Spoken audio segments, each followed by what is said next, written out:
मंगलमय मंगल करण वीतराग विज्ञान नमो ताहि जाते भये अरहंताति महान। जो विद्यादि सागर सुधी, जो विद्यादि सागर सुधी गुरु हैं हितैषी, शुद्धात्म में निरत नित्य हितोपदेशी। वे पाप ग्रीष्म ऋतु में जल हैं सयाने, पूजूं उन्हें सतत केवल ज्ञान पाने, पूजूं उन्हें सतत केवल ज्ञान पाने। बोलिए भगवान महावीर स्वामी की, आचार्य कुंद कुंद स्वामी की, आचार्य गुरुवर विद्यासागर मुनि महाराज की।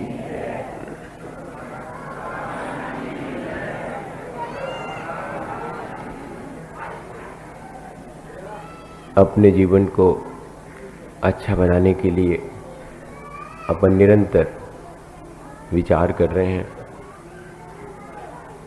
अपने व्यक्तित्व को संभालने की कोशिश कर रहे हैं। अपनी दृष्टि, अपने ज्ञान और अपने आचरण को ठीक दिशा में ले जाने का प्रयत्न कर रहे हैं। ये सारे प्रयत्न ही अपने जीवन को अच्छा बनाएंगे। हम जहाँ हैं, जिस स्थिति में हैं, वहीं से हमें अपनी यात्रा शुरू करनी पड़ेगी। हम ये सोचें कि हम फिर कभी जब अच्छी परिस्थितियाँ होंगी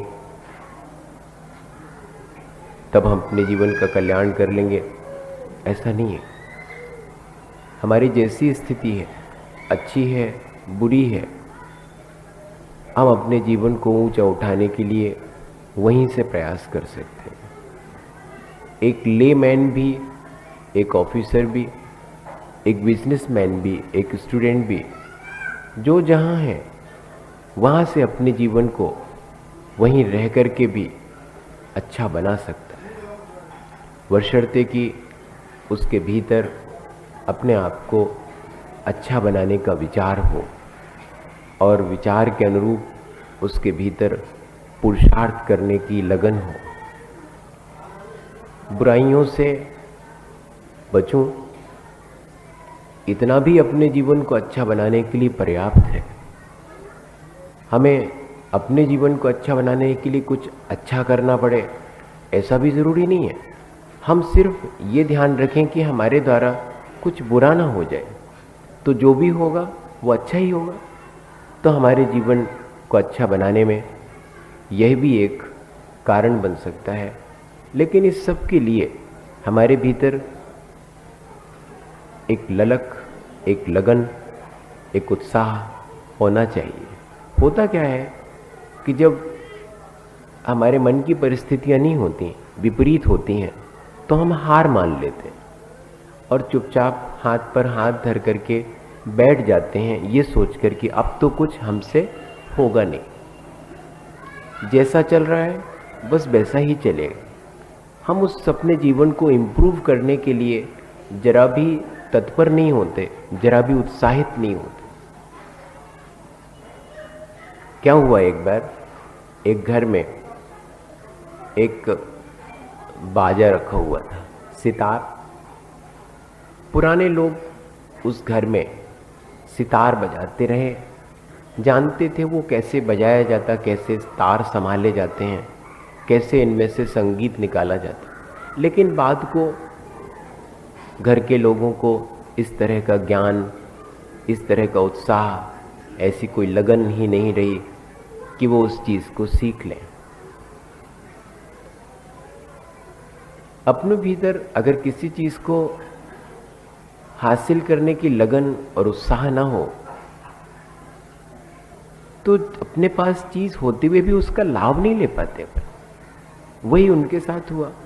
अब इतना बढ़िया तो सितार था, लेकिन उनको ऐसा लगता था, क्योंकि कोई बजा के नहीं जानता था, तो उनको लगता था कि ये बेकार में इतनी जगह और ले रहा है, पड़ा हुआ है। और उनको प्रॉब्लम लगती थी कि इसको तो फेंक देना चाहिए। कई बार उन्होंने मन बनाया है कि फेंक देंगे इसको तो। फिर सब लोग बैठते कि अरे नहीं, अपने बाप दादा के ज़माने की विरासत है, ऐसे फेंकने से क्या चलेगा काम, रखे रहो। तो रख लेते थे। ऐसे ही तो अपने पास भी है। अपन अपने जीवन को अच्छा बनाने के लिए क्रियाएं नहीं करते हैं, बस एक परंपरा से हमें करना है इसलिए हम कर रहे हैं। इस तरह से हम बहुत ट्रेडिशनल हो जाते हैं और अपने जीवन को जहाँ है वहाँ से 1 इंच भी आगे नहीं बढ़ा पाते। कुछ बाह्य क्रियाओं में जरूर अपन बहुत बढ़ चढ़ करके भाग लेने लगते हैं, लेकिन अपने भीतर की जो कषाएं हैं वो ज्यों की त्यों रहती। एक व्यक्ति 10 दिन के लिए पर्यूषण में उपवास कर सकता है, लेकिन वो अपनी जिंदगी 5 पापों को छोड़ने का संकल्प नहीं ले सकता। तो भैया कौन सी चीज कठिन है? कठिन तो यह है कि मैं अपनी कषायों को जीतूं, जिन कषायों के द्वारा मैं पाप में प्रवृत्त होता हूं। 4 प्रकार की कषायों को जीतना बहुत कठिन है। 4 प्रकार के आहार को छोड़ देना भी कठिन है, लेकिन उससे ज्यादा कठिन है 4 प्रकार की कषायों को छोड़ना। अपन बाहर में बहुत सारी चीजें जो अपने जीवन को अच्छा बनाने की हैं कर लेते हैं, लेकिन अपने जीवन में भीतर से अपने आप को अच्छा बनना है इस तरह का भाव आता ही नहीं। आना चाहिए। जब अपन इतना सब कुछ बाहर से करते हैं तो क्यों नहीं अपने भीतर वो सारी चीज आनी चाहिए। अपन पहले बैलगाड़ी से यात्रा करते थे, मोटर से करने लगे, हवाई जहाज से और जेट से यात्रा करने लगे। कैसा लग रहा है कि हम पहले से ज्यादा विकसित हो गए। लेकिन जब अपन बैलगाड़ी में यात्रा करते थे तो संतोष पूर्वक करते थे, हड़बड़ी नहीं होती थी। लेकिन अब हवाई जहाज में भी यात्रा कर रहे हैं, टाइम सेव करने के लिए। वो टाइम कहां कंज्यूम करेंगे? ज्यादा से ज्यादा मैं धन पैसा कमा सकूं। तो मेरी आसक्ति पहले की अपेक्षा ज्यादा बढ़ गई या मैं विकसित हो गया हूं? मैं बैलगाड़ी से उठ करके और हवाई जहाज में तो जा रहा हूं, वो तो ठीक है, वो तो विकास जैसा मालूम पड़ता है।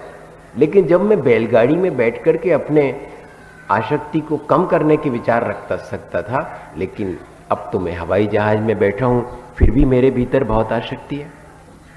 तो क्या डेवलप हुआ? मेरे व्यक्तित्व में क्या निखार आया? मेरे जीवन में क्या ऊंचाई आई? ऐसा अपन को अपने आप चुपचाप घर के किसी कोने में बैठ करके छाती पर हाथ रख करके अपने आप से पूछना चाहिए, किसी और से नहीं, कि मैं क्या कर रहा हूं। मैंने बाहर से बहुत सारी चीजें करी हैं, लेकिन मेरे अंतरंग के परिणामों में निर्मलता आनी चाहिए थी, वो तो आई ही नहीं। मेरा जीवन कैसे अच्छा बनेगा? मेरा व्यक्तित्व कैसे ऊंचा उठेगा? मैंने इस मनुष्य जीवन की सार्थकता, जो कि विचारों की निर्मलता प्राप्त करनी थी, वो सार्थकता तो प्राप्त नहीं की। और मैं मनुष्य हूं, मैंने इस साधन मिला था मुझे, मैंने उस साधन का सदुपयोग नहीं किया। मनुष्य जीवन का सदुपयोग नहीं किया, क्योंकि ये भी एक साधन है। मैं करना चाहता तो इस जीवन में मेरे लिए बहुत सारे अवसर थे, लेकिन मैं अपने गुणा भाग में ही, संसार की चतुराई में ही लगा रहा, धन पैसे की आसक्ति में ही लगा रहा, 5 इंद्रिय और मन के विषयों के भोगने में ही लगा रहा। मैंने अपने आत्मा के कल्याण के लिए जरा सा भी प्रयास नहीं किया। जरा भी मेरे भीतर उत्साह और उमंग नहीं उठी कि मुझे यह भी करना है अपने जीवन को अच्छा बनाने की। ऐसा है क्या? अपन स्वयं विचार करें कि कहीं ऐसा तो नहीं है हमारे भीतर। अगर ऐसा है तो हम उसको धीरे धीरे हटाने का प्रयास करें। वो लोग निरंतर इस प्रयत्न में थे कि बात तय हो जाए और इस सितार को उठा करके फेंक दिया जाए। उससे एक प्रॉब्लम और थी कि रात में जब सोए रहते थे सब, तब कोई चूहा उसके ऊपर गिर जाता था तो धम्मी की आवाज आती थी। तो नींद खुल जाती थी। कोई बिल्ली आकर के उसको छेड़ देती थी तो तार बज उठते थे, तो भी आवाज होती थी बड़ी कर्कश। उनको कर्कश ही लगती थी। जैसे कि जो जीवन से निराश हो जाते हैं वो अपने जीवन को स्पाइल कर लेते हैं, उन्हें अपने जीवन से घृणा हो जाती है, अपने जीवन से निराश हो जाते हैं, वो कुछ नहीं कर पाते, ऐसा सोच करके आज सुसाइड भी कर रहे हैं लोग। थोड़ी सी असफलता में हम अपने जीवन को ही नष्ट कर देते हैं। हम उस असफलता को दूर करके अपने जीवन को सफल बनाने के लिए उत्साहित नहीं होते, प्रयास नहीं करते। ऐसे ही उन्होंने भी एक दिन सब लोगों ने बैठ करके कि भाई अब बहुत हो गया, अब तो इस सितार को उठा करके घूरे पर फेंक देना चाहिए क्योंकि कोई काम का नहीं।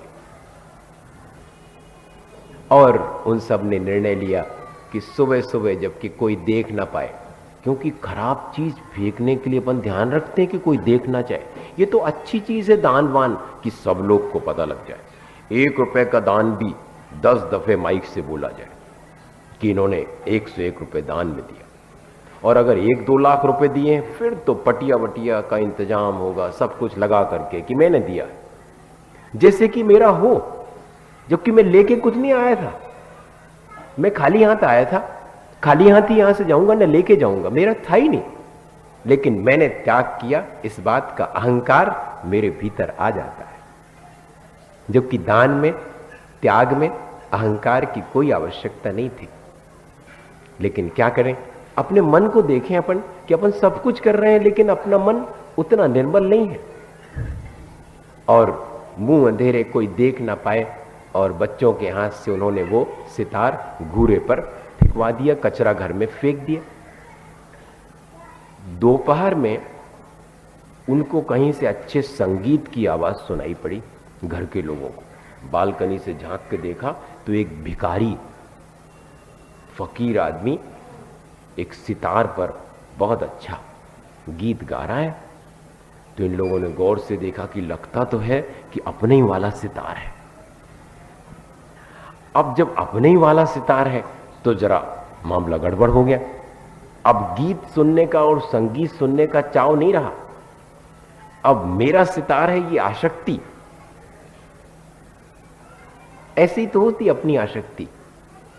पूजा में भगवान के गुणगान करते समय भी अपने भीतर से वो आसक्ति जोर मारती है, हमारे भगवान है, हमने पधरवाए थे, देखो वो लगो बोर्ड हमने बनवाई थी बेदी, वो पे नाम लिखो हमाओ, खुद ही को मालूम और को नहीं मालूम कि हमारा नाम आए जो, और कोई चीना तय नहीं हुई है कि कौन को नाम आए जो। लेकिन लिखेंगे एक पत्थर पत्थर पर लिखेंगे नीचे जमीन में, जिस पर से कि लोग पैर रख करके चले जाएंगे, जिसमें कोई नहीं जानता सारे देश में कि ये किसका नाम है। लेकिन जिसका नाम है वही भर जानता है, उसके परिवार के लोग जानते कि ये पत्थर इतना फर्श हमने बनवाया था, उस पर हमारा नाम डला है। अब बताइए, ऐसे ही आसक्ति की वजह से छोड़े हुए त्याग की हुई चीज के प्रति भी आसक्ति है।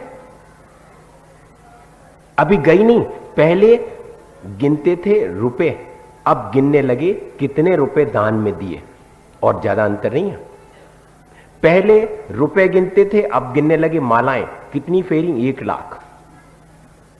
नाम लिए भगवान के 1 लाख बार, इसको भी गिनने की आवश्यकता। जो त्यागा उसको भी गिनने की आवश्यकता, जो जोड़ा उसको तो दुनिया गिनती है। लेकिन जब त्याग करना हो तो बिना गिने फेंक दिया कि कचरा था, जैसे कचरे की टोकनी भर करके घूरे पर डाल के आ जाते कचरा घर में। क्या ऐसा मेरा मन होता है? इस सबको मैं कचरा मान पाता हूं जो मैंने जोड़ रखा है पंचेंद्रिय और मन के विषय? बहुत कठिन है ऐसा मन बनाना पड़ेगा। अपना अगर जीवन अच्छा बनाना है, अपने व्यक्तित्व का निखार करना है, अपने को मोक्ष की प्राप्ति के लिए अपन प्रयास कर रहे हैं, अपने जीवन का कल्याण करना है, तो फिर हमें इस दिशा में भी उत्साहित होकर के कार्य करना होगा। अभी तक हमने अज्ञानता में जो कुछ करा उसके बारे में अब हम कुछ नहीं कह सकते, हम उसको परिवर्तित भी नहीं कर सकते, लेकिन हम आगे भविष्य में अपने विचारों को संभाल करके, सुधार करके एक सही दिशा में चल करके अपने जीवन को अच्छा बना सकते हैं। क्यों ना अपन ऐसा निर्णय ले लेना चाहिए। और जब उनकी आसक्ति ये मेरा सितार है इस तरह की गई, तो फिर एक ने पहचाना, दूसरे से पूछा क्यों लग तो अपने ही रहो है, हो अपनों ही तो आए, जो न अपन ने सवेरे फेंक दो तो भूरे पे। अब और 4 लोग इकट्ठे हो गए घर के, कहने है तो अपने ही। अब जब इतने सारे लोग घर के हो गए तो अब जरा राइट बनता है अपना। जब किसी को कुछ अपनी चीज हड़पना होती है तो एक अकेले से काम नहीं चलता, 10 लोगों को इकट्ठा करेगा अपने समर्थन के लिए कि है कि नहीं हमारी, हाँ है हमारी, तुम भी कहो। तो सब लोगों ने उस एक भिखारी को, फकीर को घेर लिया। कुछ लोगों ने पुरा पड़ोस के लोगों से भी कहा कि आप पहचानो, हमारे यहाँ कितने दिन से रखा था, ये हमारे ही है सितार की नहीं? उन्होंने कहा हाँ लगता तो है आप ही का है सितार। अब ले पुरा पड़ोस वाले लोग भी इनके संगे हो गए। अब वो बेचारा एक गरीब आदमी फकीर, तो वो तो घबरा गया। उन सब ने उसको कहा कि मिस्टर, तुम जो सितार बजा रहे हो वो हमारा है, ये सब लोग गवाह हैं, तुम्हें छोड़ना पड़ेगा। फकीर जोर से हंसा, बोले जब तुम्हारा था तो तुमने फेंका क्यों, और तुमने ऐसा संगीत क्यों नहीं निकाल लिया? अब जब मैंने तुम्हारे उस टूटे और व्यर्थ सितार से संगीत निकाल दिया, तार संभाल करके, तो तुम उस पर अपना अधिकार जमाने लगे। ठीक इसी तरह हमारा सबका जीवन है। हम ठीक से जीवन का संगीत नहीं निकाल पाते, ठीक से नहीं जी पाते हैं तो जीवन से निराश हो जाते हैं। लेकिन हमें उनकी तरफ ध्यान देना चाहिए कि जो अपने जीवन को, अपने तारों को, सांसों के संभाल करके जीवन का संगीत निकालते हैं, जिसमें समता और संतोष का संगीत निरंतर बजता है। क्या ऐसा अपने जीवन में नहीं होना चाहिए? ये जो जीवन मिला है इसमें संतोष का संगीत हो, और अपने जीवन में एक बार महाव्रत अंगीकार करके मैं समता का भी स्वाद ले सकूं। ऐसा अपने मन में भाव नहीं आना चाहिए अपने व्यक्तित्व को ऊंचा बनाने के लिए। लेकिन अपने मन में तो ये विचार आता है, मेरे पास धन पैसा ज्यादा होगा तो मैं बहुत बड़ा व्यक्ति हो जाऊंगा, बहुत अच्छा कहलाऊंगा, मैं ज्यादा डिग्रियां ले लूंगा तो बहुत पढ़ा लिखा व्यक्ति भी अच्छा माना जाता है, मेरा रूप रंग अच्छा होगा तो मैं बहुत अच्छा मानो जाऊंगा। भैया, धन पैसा ज्यादा होने से कोई अच्छा माना जाए ऐसा कोई जरूरी नहीं है। वो तो डाकू के पास भी रहता पर वो उसको अच्छा मानते हैं। रूप रंग जिसके पास में अच्छा हो और डिग्रियां बहुत अच्छी हो, पढ़ा लिखा हो, उसको हम अच्छा मानते हैं। उससे हमारा व्यक्तित्व ऊंचा उठता है। व्यक्तित्व को ऊंचा उठाने के लिए क्या रूप रंग जरूरी है? क्या बुद्धिमान होना जरूरी है? लोकप्रिय होना या कि धन पैसेवान होना जरूरी है? अपने को लगता तो यही है कि ये सब चीजें नहीं होगी तो कोई पूछेगा नहीं। असल में लोग भी इसी तरह से हो गए। लोगों ने भी उनको पूछना शुरू किया जिनके पास धन पैसा है, जिनके पास बहुत पढ़े लिखे हैं, जिनके पास रूप रंग है। ये हमारी भी गलती थी कि हमने ऐसा क्राइटेरिया बना दिया अच्छे होने के लिए। उस व्यक्ति को हम अच्छा मानेंगे जिसके पास ये सारी चीजें हों। अपन ये भूल गए कि जिसने अपने जीवन को अच्छा बनाने के लिए जिनवाणी का उपदेश सुनकर के, गुरुजनों के उपदेश सुनकर के अपने जीवन को अच्छा बनाना शुरू कर दिया, उसका जीवन अच्छा। क्या हुआ? एक बार एक राजा के यहां पर एक मूर्तिकार 3 मूर्तियां लेकर के पहुंचा और उसने राजा से कहा, तीनों बहुत सुंदर, रूप रंग जिनका बहुत बढ़िया और तीनों देखने में एक जैसी। राजा साहब से कहा सॉरी कि एक जो पहली वाली मूर्ति है उसकी कीमत तो 5 रुपए। हमने कहा ठीक।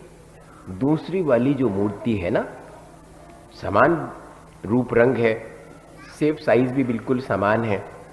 तो राजा को दूसरी मूर्ति के दाम उसने कहा कि 25 रुपए। सुन करके थोड़ा पुराने जमाने के 5 और 25 की बात कह रहे, अब तो 5 रुपयों का चूनी आऊं, अब की नहीं कह रहे, बहुत सस्ता लगेगा। तो 5 रुपए पहली वाले के, दूसरे के 25 रुपए और तीसरी वाले का। राजा ने एकदम पूछा। कलाकार ने कहा, मूर्तिकार ने कहा कि तीसरे के 100 रुपए कीमत है। अरे कैसे मूर्तिकार हो, तुमने तीनों मूर्तियां एक सी सेफ साइज की रूप रंग वाली बनाई, लेकिन इनकी कीमत अलग अलग रखी, कोई कारण तो होगा। सारी सभा के लोग भी दंग हैं कि एक मूर्ति 5 रुपए की, एक 25 की, एक 100 रुपए की कीमत की। इनमें विशेषता क्या है?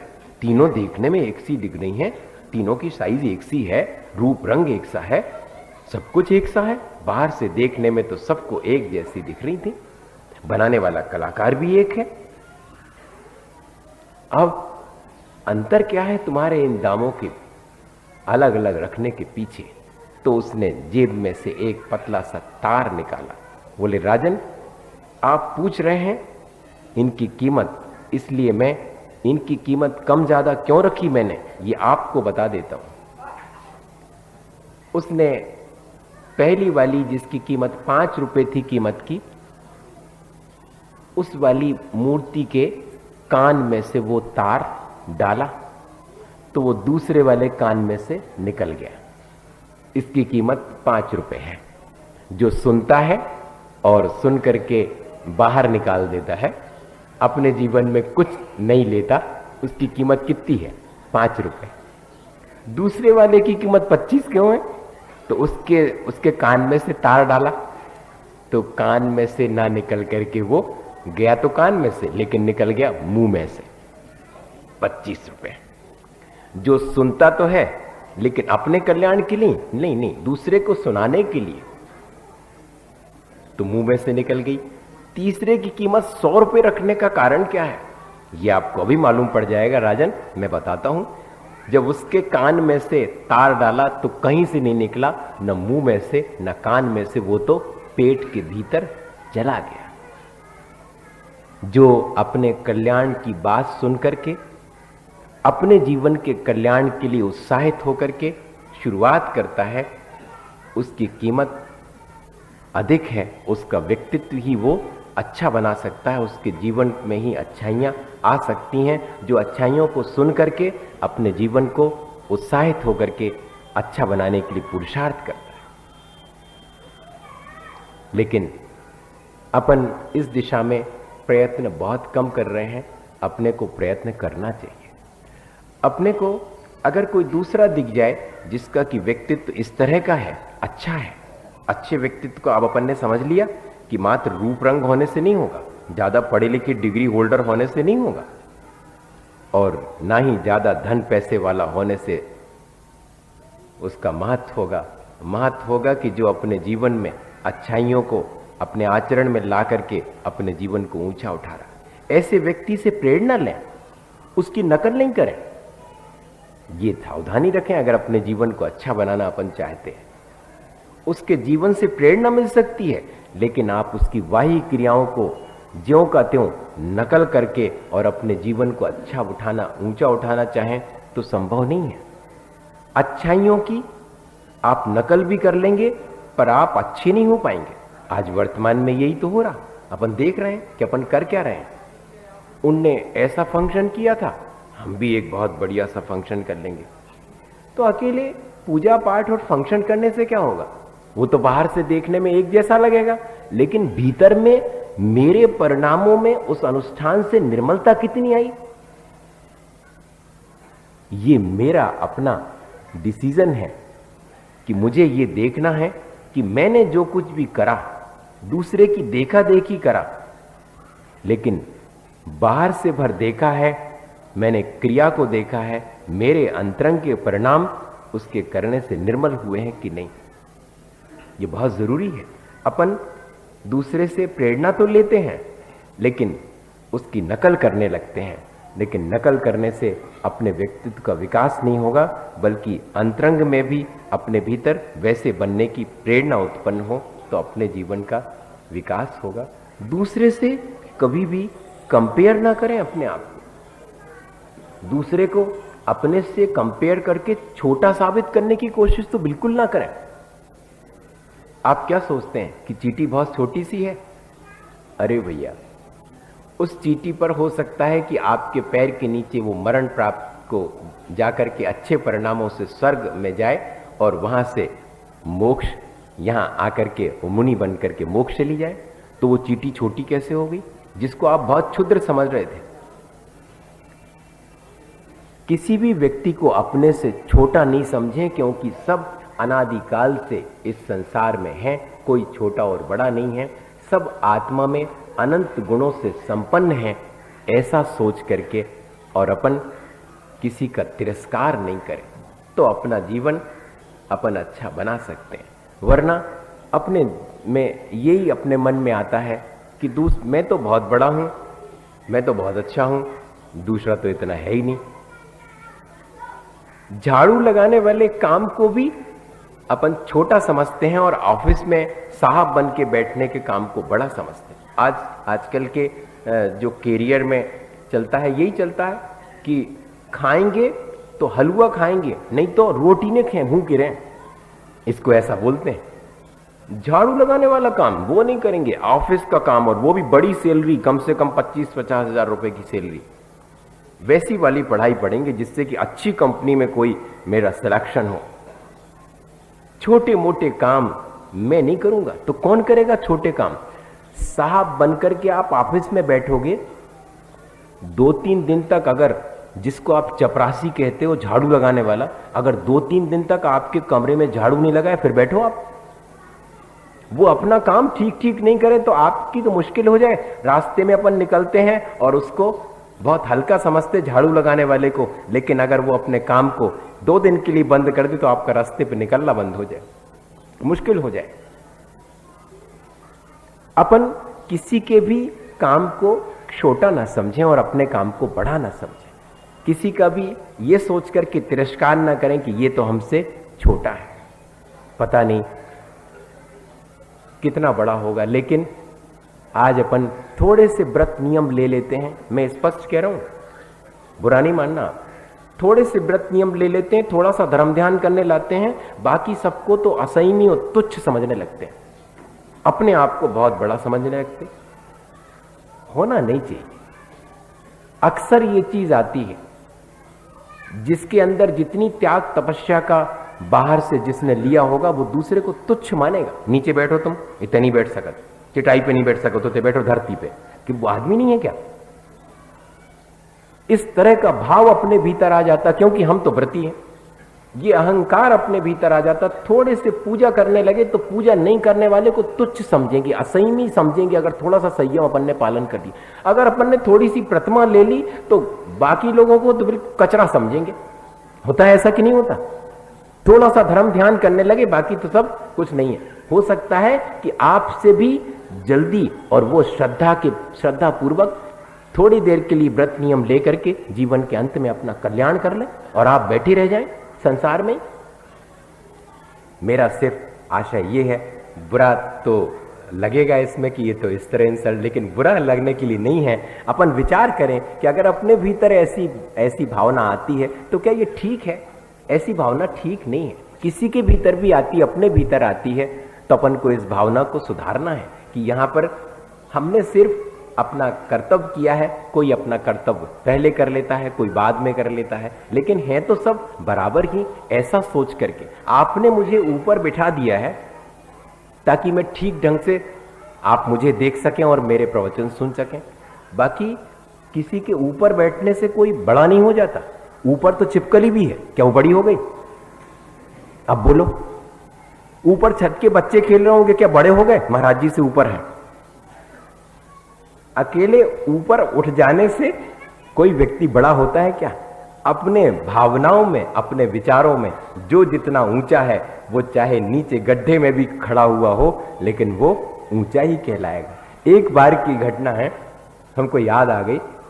एक बार क्या हुआ, रिस्पेक्ट के लिए, आदर देने के लिए आचार्य श्री के लिए तखत आने में देर थी, तो आचार्य श्री वहीं पर एक चटाई थी, चटाई बिछा दी तो उस पर बैठ गए।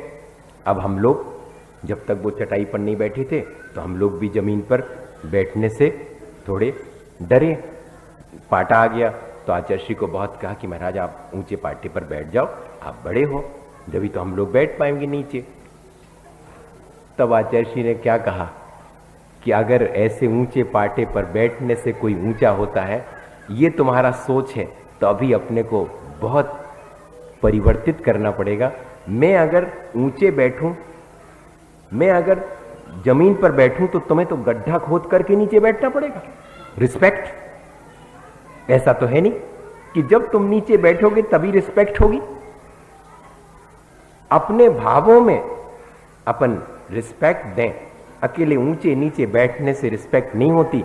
हम अपने विचारों में, अपने भावों में अगर दूसरे का महत्व समझते हैं और वैसा बनने की कोशिश करते हैं तो ये हमारी रिस्पेक्ट है, ये हमारी श्रद्धा है। और आखिरी चीज कि जैसा हम कर्म करते हैं भैया फल वैसा ही मिलता है। कभी कभार बुरे कर्म करने वाले को भी अच्छा फल मिलते देख करके अपन गड़बड़ा जाते हैं कि देखो तो इतनो पाप कर रहे लेकिन इनको तो इतनो पैसा है, इतनो धन। एक व्यक्ति जो कि बहुत अच्छे कार्य कर रहा है लेकिन दीनहीन और गरीब अवस्था में अपना जीवन व्यतीत कर रहा है तो अपने को बड़ी दया आती कि देखो तो इतने अच्छे काम कर रहा हो, पूजा पाठ कर रहा हो, सब धर्म ध्यान कर रहा हो, लेकिन उसमें बहुत गरीबी है। और ये बेईमान आदमी इतने 6-6 खंड के महल में रह रहे, ऐसा अपने को लगने लगता। लेकिन अपन विचार करें कि जिसने जैसे कर्म किए हैं उसको वैसा ही फल मिलेगा। अच्छे का फल अच्छा और बुरे का फल बुरा ही मिलेगा। आज वर्तमान में भले ही अच्छे कर्म कर रहा है लेकिन अभावग्रस्त स्थिति में अपना जीवन जी रहा है, इसका मतलब कि पहले उसने इतने अच्छे कर्म नहीं किए जिससे कि वो अच्छे से जीवन आराम पूर्वक जी सके। जिस व्यक्ति ने आज बेईमानी करी है लेकिन बहुत महलों में रह रहा है, ये ध्यान रखें कि ये उसकी बेईमानी का फल नहीं है, ये महलों में जो रह रहा है उसने कुछ अच्छा किया होगा, इस वजह से उसको इतनी सुख सुविधा मिल रही है, भौतिक सुख सुविधा। लेकिन अभी वर्तमान की बेईमानी उसकी कब फलेगी तब उसको समझ में आएगा। कभी भी अच्छे का फल बुरा और बुरे का फल अच्छा नहीं होता, ये अपने ध्यान में रखें। अपने व्यक्तित्व को ऊंचा उठाने के लिए कि थोड़ा ही सा तो बुरा किया, थोड़ी तो गुस्सा करो, हमने सभी तो करत हैं, ऐसा सोचकर अगर आपने 1 रुपए की भी चोरी की है तो चोरी है। अगर आपके भीतर किसी की चीज हड़पने का भाव आ गया है तो आपके अंदर चोरी आ गई। 5 पाप ऐसे एंटर करते हैं। अपने व्यक्तित्व को अपन अच्छा बनाना चाहते हैं तो अपन हमेशा सजग सावधान रहें कि मेरे मन, वाणी और शरीर से जो भी मैं कर्म करूं कोई भी बुरा कर्म ना हो जाए जिससे कि मुझे भविष्य में उसका फल भोगना पड़े। बुरे का फल बुरा ही भोगना पड़ेगा। ये सोच करके मैं सजग और सावधान होकर के अपने जीवन में कर्म करूं, मन से, वाणी से और शरीर से। अकेले शरीर और वाणी से नहीं कह रहा हूं, मन से भी। क्या हुआ, बहुत पहले की घटना है। मैं जब गृहस्थ जीवन में बिताता था अपना जीवन, तो मेरे जुम्मे घर का एक काम था, सब्जी खरीद के ला करके रखना, फिर कॉलेज जाओ। ठीक, अपन ने अपने हाथ से, किसी ने अपन से कहा नहीं था कि ऐसा करना ही पड़ेगा, नहीं, अपन ने स्वीकार कर लिया था कि ये काम तो सब लोगों का है, घर में अलग अलग, तो अपन भी ये काम ले ले। अपन ये नहीं करते, बड़े लोगों को कहना पड़ता है कि तुम्हारे जिम्मे ये काम था और तुमने किया नहीं। ऐसा कहने का क्यों मौका रखें? इतने सारे लोगों में सब ने अपने अपने काम अच्छे से कर रहे हैं, मैं भी तो एक काम लूं, मैं भी तो घर के किसी काम को करूं, उसे छोटा क्यों मानूं? झाड़ू लगाने के काम को माँ के जुम्मे सौंप दूं, मैं क्या झाड़ू नहीं लगा सकता घर में? लेकिन अक्सर ये होता है कि मैं तो पढ़ा लिखा हूं, मैं तो साहब हूं, घर का काम कैसे करूं? ये अपनी सोच रहती है। अपन अच्छे कर्मों से इस तरह चूक जाते हैं। वो एक सब्जी लेने का काम, खरीदने का काम मेरे जुम्मे था, मैंने स्वयं स्वीकार किया था। मैं बाजार में जाकर के 1-2 दुकानदार थे, एक से फल और एक से सब्जी खरीदता था। मैंने कभी दुकान नहीं बदली। बहुत लोगों ने कहा, अरे तुम कैसे नए नए हो, तुम जब कमे हो जब पता लगे, ऐसा तक कहते लोग कि ले बाप को पैसा है सो तुम पूछते ही नहीं हो, ठहरावते ही नहीं है। अब तो जमानो ठहरावे को है, इतने 4 जगह पूछो कि जा सब्जी इतने भाव में मिल रही है, जो उनके कम मिल रही हो उसे लो। अपने मन में ये आता ही नहीं था। एक जगह जाकर के उसके यहाँ पर ये चीज चाहिए है, 4 पैसे ज्यादा भी ले ले तो ले लेता होगा।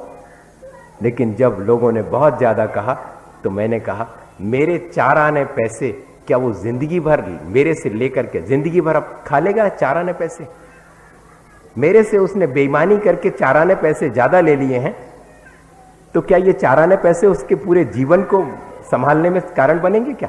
अगर बनते हैं तो सौभाग्य मेरा, मेरे 4 आने सार्थक हो गए। ये सोच करके मैं अपना सब्जी खरीदने का और ये मैं फल खरीदने का काम करता। केले के लिए एक निश्चित व्यक्ति था ठेले वाला, उसके पास जाकर के भैया 1 रुपए के कितने हैं, जितने हैं उतने दे दो। तो कभी 8 देता था, कभी 10। अब आज के ज़माने की बात अलग है कि 1 रुपया को एक, कोई 1.25 रुपया को एक आ गए। पहले की बात कर रहे हैं। तो 1 रुपए के 8 या 10, कभी ज़्यादा मार्केट में आ गए तो 12 भी मिल जाते थे। पर लोग उससे ठहराते थे, नहीं 10 नहीं 12 दो। वो कहता था कि नहीं साहब 10 ही पड़ेंगे, और अगर आप नहीं मानते हो तो 11 ले लो। ऐसे करके खूब बहस होती रहती थी उसके चारों तरफ। मैं चुपचाप जाकर के अपना थैला रखा, भैया इसमें दे दो, तुम्हें जितने देना हो 1 रुपए के दे दो, 10 आते हो 10, 12 आते हो 12। अब मैं एक बार उसके यहाँ पर गया और मैंने कहा जल्दी से दे दो। कहता ठहरो बाबूजी, इन सब ग्राहकों को दे दूं। किसी को कह रहा था 8 से शुरू करता था वो, देना उसको 12 है 1 रुपए की, लेकिन 8 से बते है वो, 1 की 8 दे रहे। नहीं 8 कहाँ, सब जगह 10 मिल रहे। 10 तो नहीं 9 दे दी हैं, तो 9 दे दी उसको। वो बड़ा खुश लेने वाला कि देखो 8 दे रहा हो तो हमने 9 ले लिया उससे। कितनी बेईमानी करी। और ये खुद जो देने वाला है वो खुश है कि कहाँ 12 मिल रहे थे और 9 में ही मान गए जी, ले जाओ। है कि नहीं? ये होता कारी। अपन सोचते हैं कि हम जीत गए, वो भी तो बुद्धू नहीं है। वो भी सोचता है कि मैंने भी इनके साथ बेईमानी करी। और इस तरह से दोनों एक दूसरे के साथ बेईमानी करके और खुश रहते हैं। और अपने जीवन में दोनों ने ही कर्म बांधा, खोटा कर्म, एक दूसरे के प्रति अविश्वास करके। आप अगर इससे ये चीज लेना चाहें तो मुझे उसने रोक दिया, वो मुझे जल्दी जाना था। मैंने 2-3 बार कहा कि भैया मैं थोड़ी ठहरा रहा हूं, तुम तो जल्दी से मुझे मेरे में रख दो जितने भी देना, और ये अपने 1 रुपए रखो। उसने कहा बाबूजी आप ठहरा नहीं रहे, इसीलिए तो ठहरो थोड़ा, इनको निपटा दें हम। जब सब चले गए तो उसने उस थैले में मेरे सामने गिन करके 12 केले रखे। मैंने कहा अरे तुम तो सबको 9 केले दे रहे हो, मुझे नहीं चाहिए भैया, 1.25 रुपए मैं नहीं दूंगा, मैं तो 1 रुपए के हैं, 1 रुपए की जितनी आदत तो अपने 3 रख लो, बचा लो। कहले नहीं बाबूजी आप तो कुछ नहीं कह रहे हैं, हमेशा देखता हूं, इसलिए आपको तो 12 ही दूंगा। अब बताइए, उस पर विश्वास करने का फल, उसके प्रति अच्छे कर्म करने का फल अच्छा ही मिला। सीधा सा उदाहरण है, एक पान वाले का उदाहरण है। किसी व्यक्ति, कन्हैयालाल मिश्र प्रभाकर ने के जीवन का है। उन्होंने लिखा अपने संस्मरण में कि वो एक पान वाले के यहां से रोज पान लेते थे। एक दिन की बात, और कभी भी पान वाला रुपए देने के बाद जितने पैसे देता था वापस, उसे बिना गिने पॉकेट में रख लेते थे। रोज पान वाले देखता था कि बाबूजी को हम जितने पैसे दे देते हैं, बाबूजी हमको रुपए देते हैं, उसके जितने रिटर्न करते हैं वो गिनते विनते है ही नहीं, रख लेते पॉकेट में। 1-2 बार उसने पान वाले ने कहा भी कि बाबूजी हम पैसे देते हैं, आप गिन लिया करें। अरे बोले इसमें क्या गिनना, तुमने गिन लिए, बात एक ही है, विश्वास है मुझे, और रख लिया पॉकेट में। एक दिन ऐसा ही हुआ, उसने जो कुछ भी चिल्लर दी, जितने पैसे बचे वो सब बाबूजी ने पॉकेट में रख लिए और 10-25 कदम आगे बढ़ गए। अचानक आवाज आई उस दुकानदार की, बाबूजी सुनना। बाबूजी लौट के आए, सोचा शायद दुकानदार से धोखे से ज्यादा पैसे चले गए होंगे मेरे पास, तो उनने पूरे पैसे, बोले बाबूजी जरा आप जो पैसे दिए थे वो जरा बताना आप। तब भी इनको और कंफर्म हो गया कि शायद ज्यादा चले गए होंगे, उस गिनने में उसको गड़बड़ हो गई हुई। कोई बात नहीं, बोले पूरे पैसे निकाल करके दुकानदार के सामने कि तुमने मुझे ये जो दिए थे वो ज्यों के त्यों ये हैं। देखते देखते ही उसने उसमें से 4 आने पैसे उठा लिए और दूसरे 4 आने पैसे रख दिए। ये क्या कर रहे हो? बोले बाबूजी वो 4 आने पैसे आपके पास खोटे चले गए। मैं आपके साथ तो बेईमानी नहीं कर सकता, आप मेरे प्रति इतना विश्वास रखते हैं, मैं आपके प्रति ऐसे कर्म करूं कि आपको ही धोखा दूं, खोटे पैसे आपको दे दूं। मैं दुनिया को बुद्धू बनाने के लिए तो खोटे पैसे भी चला सकता था, लेकिन आपसे मैं ऐसा बुरा कर्म आपके साथ तो नहीं कर सकता। ये असर पड़ता है अपने अच्छे कर्मों का, दूसरे को भी अच्छे कर्म करने की प्रेरणा मिलती है। अपन पहले बेईमानी करते हैं और दूसरे को बेईमानी करने के लिए उत्साहित करते हैं। अपने जीवन को अच्छा बनाना चाहें, अपने आसपास के परिवेश को अच्छा बनाना चाहें, सबका जीवन सुखद बने, इसके लिए बहुत ज़रूरी है कि अपन अच्छे कर्म करें और दूसरे को भी अच्छे कर्म करने की प्रेरणा दें, जिससे कि अपना जीवन भी और सबका जीवन भी अच्छा बने। इसी भावना के साथ मैं तो सोच रहा था कि बहुत थोड़ी सी देर बोलूँगा। लोग कह रहे थे आप अस्वस्थ हैं, आपका गला लगा हुआ है। वैसा मैं सोचता हूँ कि भोजन करने के लिए स्वस्थ चले जाएंगे और बाकी धर्म ध्यान करने के लिए नहीं, आप लेट ही रहो, बोलो न ज़्यादा, थक जाओ। बड़ी सिंपैथी। इसी आसक्ति की, शरीर के प्रति आसक्ति की वजह से अपन ने इस संसार को बढ़ा लिया है। सिर्फ धर्म के मामले में कि हमारी तबीयत ठीक नहीं है, इसे हम अंदर नहीं जा रहे। अच्छा कर्म करते समय अपन अपने शरीर के प्रति आसक्त हो जाते हैं और अच्छे कर्म से चूक जाते हैं। भैया अपन अच्छे कर्म स्वयं करें और सबको करने की प्रेरणा दें, अपने जीवन को अच्छा बनाएं। इतनी ही बात आज के लिए है।